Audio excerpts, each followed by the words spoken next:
بسم اللہ الرحمن الرحیم نحمدہ و نصلی علی رسولہ الکریم۔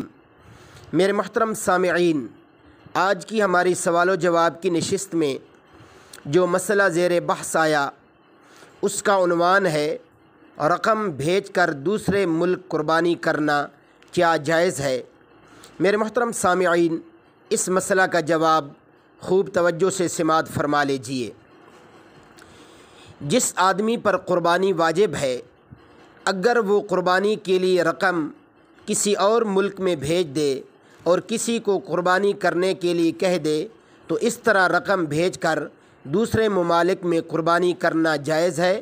شرعاً اس میں کوئی قباحت نہیں، البتہ اتنی بات ضروری ہے کہ قربانی دونوں ممالک کے مشترکہ ایام میں ہو، یعنی جس دن قربانی کی جائے گی وہ دن دونوں ممالک کے مشترکہ ایام میں ہو، ورنہ قربانی درست نہیں ہوگی۔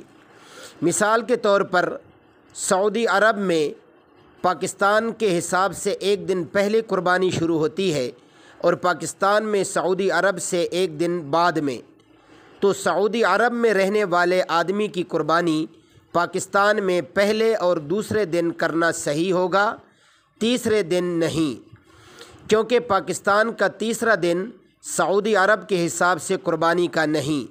اسی طرح اگر پاکستان میں رہنے والے آدمی قربانی سعودی عرب میں کی جا رہی ہے، یعنی پاکستان میں رہنے والے آدمی کی قربانی سعودی عرب میں کی جا رہی ہے، تو سعودی عرب کے پہلے دن میں پاکستان کے آدمی کی قربانی کرنا صحیح نہیں ہوگی، کیونکہ یہ دن پاکستان کے حساب سے پاکستان میں رہنے والوں کے لیے قربانی کا نہیں ہے، لہٰذا دوسرے اور تیسرے دن میں قربانی کی جائے۔ اللہ رب العزت شریعت کے مطابق ہمیں زندگی بسر کرنے کی توفیق عطا فرمائے۔ وآخر دعوانا ان الحمد للہ رب العالمین۔